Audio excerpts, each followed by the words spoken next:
அன்புள்ளம் கொண்ட அம்மன் நாமினியர்களே வணக்கம். நான் உங்கள் அறிமுக ஜோதிடர் வெங்கடேஸ்வரன். இப்ப நம்ம எதை பத்தி பார்க்க போறோம்னா ஏப்ரல் மாத பலன்களை பத்தி பார்க்க போறோம். ஏப்ரல் மாத பலன்களுக்கு பார்க்கறதுக்கு முன்னாடி இந்த ஏப்ரல் மாதத்துல எந்தெந்த கிரகங்கள் பெயர்ச்சி ஆகுதுங்கிறத முதல்ல நம்ம சொல்லிடுறோம். சூரிய பகவான் ஏப்ரல் 14ஆம் தேதிக்கு அப்புறம் மேசத்திலையும், அதே மாதிரி செவ்வாய் பகவான் இந்த மாசம் ஆரம்பிக்கும் போதிலே கடகத்துல நீச்சத்தன்மையிலையும், இது இல்லாம புதனும் சுக்கிரனும் வக்ர நிவர்த்தி. புதன் ஏப்ரல் 7ஆம் தேதிக்கு அப்புறம் வக்ர நிவர்த்தி, ஏப்ரல் 30க்கு பின் சுக்கிரனும் வக்ர நிவர்த்தி. சோ இந்த மாசம் ஃபுல்லாவே சுக்கிரன் வக்ர நிலையிலே தான் இருக்கு. இப்படி சுக்கிரன் வக்ர நிலையில இருக்கிறனால பொருளாதார ரீதியா ஏற்றம் இறக்கம் நடக்குமா? சூரியன் உச்ச நிலையில அடைய போகுது. உச்சநிலை வரப்போகுதுன்னா என்ன? புத்தாண்டு, தமிழ் புத்தாண்டும் வரப்போகுது. இந்த புத்தாண்டு வரப்போறதுனால எதுவும் மாற்றங்கள் இருக்கா? அதுவும் இல்லாம இந்த ஏப்ரல் மாசத்துல 5 கிரகங்கள் ஒரு குறிப்பிட்ட நாளைக்கு ஒரே இடத்துல இருக்கு. 5 கிரகங்கள்னா என்னென்ன? சூரியன், சனி, ராகு, புதன், சுக்கிரன். இவங்க 5 பேரும் ஒன்னா ஒரு 15 நாளைக்கு இருக்காங்க. இந்த 15 நாள் ஒன்னா இருக்கிறதுனால நல்ல விஷயங்கள் நடக்குமா, ப்ராப்ளமா நடக்குமா? அதுவும் இல்லாம இந்த 15 நாள்ல எதுவும் புதுவிதமான மாற்றங்கள் எதுவும் ஏற்பட போதா அப்படிங்கிறத பத்தி பல விஷயங்கள் பேசியிருக்கோம். இப்ப வாங்க 12 ராசிகளுக்கும் உள்ளான பலன்களை பார்ப்போம். மீன ராசி அன்பர்களே, உங்க ராசியில சனி, ராகு, சூரியன், புதன், சுக்கிரன் இது அனைத்தும் இணைகிறது. அப்படின்னா என்ன அர்த்தம்னா, அனைத்தும் நல்ல விதத்துல இணையல, பாதிப்பா இது எல்லா வகையான விஷயங்களையும் கவனமா இருக்கணும். சோ எல்லா வகையிலையும் உங்களுக்கு செலவு தேடி வரும், இல்ல எல்லா வகையிலையும் நீங்க செலவை தேடி போய் பண்ணுவீங்க. மனக்குழப்பம் அதிகமா இருக்க வேண்டிய நேரம். மனசுல இதை பண்ணலாம், அதை செய்யலாம், அதையும் செய்யலாம், இப்படி பண்ணலாம், இப்படி பண்ணலாம், அப்படி பண்ணலாம் அப்படின்ட்டு பல விஷயங்களை போட்டு குழப்பிக்குவீங்க. எதுலையும் தெளிவா இருக்க மாட்டீங்க. உண்மை பிராக்டிக்கலா என்ன ரியல் லைஃப்ல நடக்கும்னா, எதுலையும் தெளிவு கிடைக்காது. ஆனா மனசுக்குள்ள 1000 விஷயங்களை போட்டு குழப்பீங்க. ஆழ்மனம் இன்னும் கடுமையா பாதிக்கப்படும். சோ அவசரப்பட்டு எந்த முடிவையும் எடுக்காம இருக்கிறது இந்த நேரத்துல உங்களுக்கு நல்லது. தொழில் சார்ந்த ஒரு அமைப்பு மட்டும் நல்லா இருக்கு. ஏன்? ராசிக்கு 3ஆம் இடத்துல குரு சுக்கிரன் பரிவர்த்தனை யோகம் தொழிலை பாதிக்காது. மற்ற அனைத்து விஷயங்களும் 7ஆம் அதிபதி நீச்ச வக்ரம், 4ஆம் அதிபதி நீச்ச வக்ரம், அப்ப மனைவிக்கும் தாயாருக்கும் பாதிப்பு. 5ஆம் அதிபதி எப்பவுமே ரன்னிங்லேயே இருப்பாரு, அப்ப அவரை பத்தி பேச வேண்டாம். அதே மாதிரி 2ஆம் அதிபதி நீச்சம், 9ஆம் அதிபதி நீச்சம், அதே மாதிரி 3ஆம் அதிபதி உச்சம் பெற்று வக்ரம் அடைந்து சனி ராகுவோட இணைகிறார். அதே மாதிரி 8ஆம் அதிபதி சனி ராகுவோட. தேவையில்லாம தயவு செஞ்சு யாருக்கும் ஜாமீன் போடாதீங்க. ஏன்னா 3ஆம் அதிபதி சுக்கிரன், 8ஆம் அதிபதி சுக்கிரன் வக்ரம் பெற்று சனி ராகு ஓட இணைகிறார். அப்படின்னா என்ன? கண்டிப்பா ஜாமீன் சார்ந்த அமைப்புல ஒரு பிரச்சனை வந்தே தீரும். ஜாமீன் சார்ந்த அமைப்பால ஒரு பிரச்சனை வந்தே தீரும். ஜாமீன் சார்ந்த அமைப்பா இருக்கட்டும், இல்ல வேற என்ன சப்போர்ட்ல இருப்பாங்கல்ல, உடன் பிறந்த சகோதரர்களால் பிரச்சனை ஏற்படும். டாக்குமெண்ட்ஸால பிரச்சனை வரும்.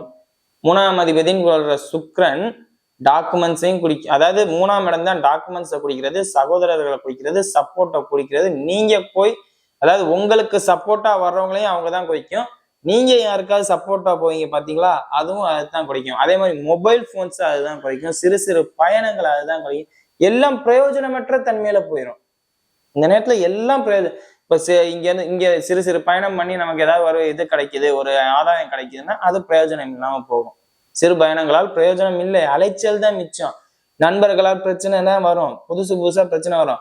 அதே மாதிரி நீங்க யாருக்காவது ஜாமீன் போட்டிருந்தீங்களா, ஏதோ ஒரு கடனுக்காண்டி ஜாமீன் போட்டிருந்தா அது மிகப்பெரிய பிரச்சனையை, கோர்ட்டு கேஸ் அந்த அமைப்புல மிகப்பெரிய பிரச்சனையை கொண்டு வரும். அதே மாதிரி சகோதர ஒற்றுமை இந்த நேரத்துல குறையும். 8ஆம் இடம் உச்சம் இருக்கிறவங்கிறனால கோர்ட்டு கேஸ் வாசல இந்த நேரத்துல மிதிக்கிற மாதிரி சூழ்நிலை ஏற்படும். அதே மாதிரி போலீஸ் ஸ்டேஷன் வாசல மிதிக்கிற மாதிரி சூழ்நிலை ஏற்படும். ரொம்ப ரொம்ப கவனமாகவும் எச்சரிக்கையாகவும் இருந்துக்கிறது ரொம்ப ரொம்ப ரொம்ப ரொம்ப நல்லது. தேவையில்லாம யார்ட்டையும் வம்பு வழக்கு வச்சுக்க வேண்டாம். யாராவது உங்களை அடிக்கிற மாதிரி சூழ்நிலை வருதா, அடியை வாங்கிட்டு வந்துருங்க. காரணம் என்னன்னா, ராசியில சனி ராகு சுக்கிரன் வக்ரம் பெற்ற நிலையில இயங்கும் போதுல, இதே உச்ச சுக்கிரன் இருந்தா உங்க மேல என்ன பண்ணாலும் ஒண்ணும் நடக்காது. வக்ரம் அடைகிறார், கவனமா இல்லாட்டி கேஸ் உங்க மேலதான் ஃபைல் ஆகும். அதே மாதிரி 4ஆம் அதிபதி புதன் நீச்சம் பெற்று வக்ரம் அடைகிறார். தாயாரோட உடல்நிலை தேறி வருவதற்கான வாய்ப்பு அதிகம். அதே மாதிரி மனைவி சார்ந்த அமைப்புகள்ல பாதிப்பு இல்லை, கொஞ்சம் கொஞ்சமா உங்களுக்கு சாதகமான தன்மையில மாறுவாங்க. அதாவது உங்களுக்கு சாதகமான தன்மையில பிரிஞ்சு இருந்திருப்பாங்க. அதாவது மீனராசினரை பொறுத்தவரையும் கணவன் மனைவி பிரிஞ்சு இருக்கிற நேரம் இது. இந்த நேரத்துல அவங்க சேர்ந்து இருக்க வாய்ப்பு இருக்கு. ஆனா உடல் சார்ந்த பாதிப்பு ஏதாவது நடக்கும். சேரும் போதெல்லாம் உடல் சார்ந்த பாதிப்பு கண்டிப்பா நிகழும். அதுல மாற்றமே இல்லை. அதே மாதிரி புதன் நானும் தாயாரை விட்டு பிரியணும். தாயாரை விட்டு பிரிஞ்சா உடல்நிலை பாதிப்பு இருக்காது. தாயாரை சேர்ந்தீங்கன்னா உடல்நிலை பாதிப்பு கண்டிப்பா இருக்கும். மனைவியை விட்டு பிரியணும். மனைவியை விட்டு பிரிஞ்சா உடல்நிலை பாதிப்பு எதுவும் நடக்காது. இல்ல மனைவியை விட்டு பிரியாம சேர்ந்து இருந்தீங்கன்னா உடல்நிலை பாதிப்பு இருக்கும். இந்த நேரத்துல நீங்க எப்படி இருக்கணும்னா கழுத்துல மாலையை போட்டு சாமியார் மாதிரி ஒரு மாசத்துக்கு இருக்கணும். முடிஞ்ச அளவுக்கு ஏதாவது கோயில் சார்ந்த பணியில, ஆன்மீக சார்ந்த பணியில ஈடுபடுங்க. அது உங்களுக்கு நற்பலனை தரும். பெரிய அளவுல மாற்றம் இல்லாட்டியும் ஒரு குறுகிய மாற்றத்தையாவது, சின்ன மாற்றத்தையாவது பெரிய அளவுல நல்லபடியா நடத்தி கொடுக்குங்கிறத நம்புறேன். அதே மாதிரி சூரியன் 6ஆம் அதிபதி ராசியில, 8ஆம் அதிபதி ராசியில, 12ஆம் அதிபதி ராசியில, அதாவது 6, 8, 12 3 பேரும் ராசியில இணையும் போதில இது ரொம்ப தப்பு. அதாவது 6, 8, 12 ஒருத்தர் மாத்தி இணையும் போதில கூட கெட்டவன் கெட்டது கிட்டீரும் வியாஜியாகலாம். ஆனா 6, 8, 12 3 பேரும் சேர்ந்து ராசியில வரக்கூடாது. மீன ராசியா இருந்தாலும் சரி, மீன லக்னக்காரர்களாக இருந்தாலும் சரி, ஜனனகால ஜாதகம் பாதிப்பா இருந்துச்சுன்னா ரொம்ப பெரிய சிக்கல்ல கொண்டு போய் விடுவங்களை. மீன ராசியா இருந்தாலும் சரி, மீன லக்னமா இருந்தாலும் சரி. அதே மாதிரி மீனத்துல யாருக்காவது ஏதாவது ஒரு கிரகம் இருந்தாலும், ஈவன் எனக்காவே இருந்தாலும் மீனத்துல கிரகங்கள் இருக்கும் பட்சத்தில் அந்த பாகம் கடுமையாக பாதிக்கப்படும்ங்கிறது இயல்பான உண்மை. மீனம் சார்ந்த அமைப்பு கடுமையா பாதிக்கப்படும். தேவையில்லாத குழப்பங்களை உருவாக்கும், தேவையில்லாத இம்சைகளை உருவாக்கும், தேவையில்லாத பிரச்சனை, மனசு பித்து பிடிக்கும். அப்படிதான் சொல்லணும். இதை பண்ணலாம், அதை செய்யலாம், அப்படி பண்ணலாம், இப்படி பண்ணலாம். யாருக்கிட்ட என்ன பேசுறதுன்னு தெரியாம கூட மாட்டுவீங்க சமயத்துல. ஏன்னா 2ஆம் அதிபதி நீச்சம்ல, யாருக்கிட்ட என்ன பேசணும், யாருக்கிட்ட என்ன பேசக்கூடாது, அதனால ஒரு பிரச்சனை வரும். பிள்ளைகளால் பிரச்சனை வரும். மருத்துவ செலவு சார்ந்த அமைப்பால பிரச்சனை வரும். யாருக்கு இங்க பாதிப்பு இல்லைன்னா தொழிலை மட்டுமே சிந்தனை பண்ணுவாங்கல்ல, அவங்களுக்கு பாதிப்பு இல்லை. ஆன்மீக ரீதியா போவாங்கல்ல, அவங்களுக்கு பாதிப்பு இல்லை. குருவை முழுசா இயக்கணுங்க. குரு சார்ந்த அமைப்புல இருக்கிறாங்க. குரு சார்ந்த அமைப்புனா என்ன? வாத்தியார்களாக இருக்கும் பட்சத்தில் பாதிப்பு குறையும். வங்கி சார்ந்த பணியில இருக்கிறவங்களுக்கு பாதிப்பு குறையும்.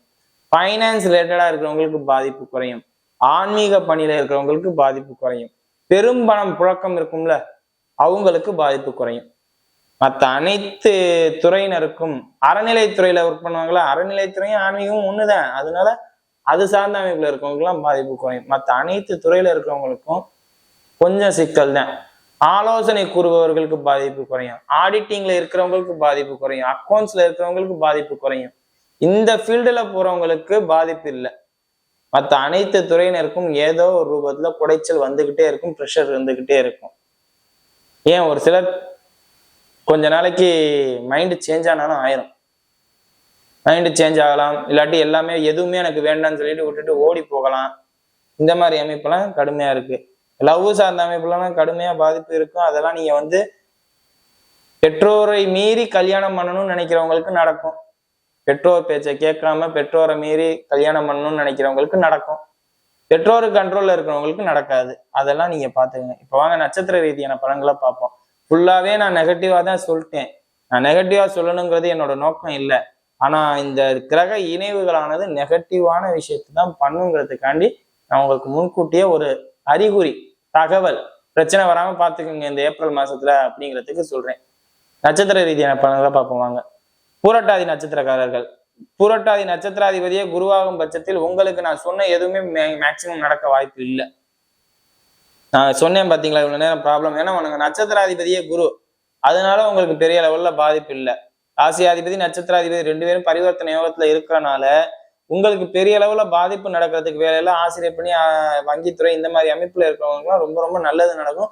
முடிஞ்சா அது சார்ந்த எக்ஸாம் எழுதுற இளம் வயதுனா அது சார்ந்த எக்ஸாம் எழுதுறவங்களாக இருக்கும் பட்சத்தில் உங்களுக்கு வேலையே சமயத்துல கிடைக்கும். உங்களுக்கு பாசிட்டிவ் தான் இந்த நேரத்துல. அதே மாதிரி உத்திரட்டாதி நட்சத்திரக்காரர்கள், நான் சொன்னேன்ல மருத்துவ சார்ந்த செலவு, வீண் விரயம், இந்த மாதிரி அமைப்பு நிறைய நடக்கும். சமயத்துல ஒரு சிலருக்கு மட்டும் ஜனனகால ஜாதக அமைப்பு நல்லா இருக்கும் பட்சத்தில் அவங்களுக்கு மட்டும் எப்படி இருக்கும்னா வருமானத்துக்காண்டி செலவு பண்ணுவீங்க. அதாவது ஜனனகால ஜாதகம் பூரட்டாதி உத்திரட்டாதி நட்சத்திரக்காரர்களுக்கு நல்லா இருந்தா வருமானத்துக்காண்டி செலவு பண்ணுவீங்க. அதாவது ஒரு லேண்டை வாங்கி போடுவீங்க. அந்த லேண்டால ப்ராப்ளம் வரும், மாற்றமே இல்லை. அந்த லேண்டால நிச்சயம் ப்ராப்ளம் வரும். அந்த ப்ராப்ளத்தை ஃபேஸ் பண்றதுக்காண்டி கோர்ட்டுக்கு போவீங்க. ஆனா தீர்ப்பு உங்களுக்கு சாதகமா வரும். இப்ப வராது.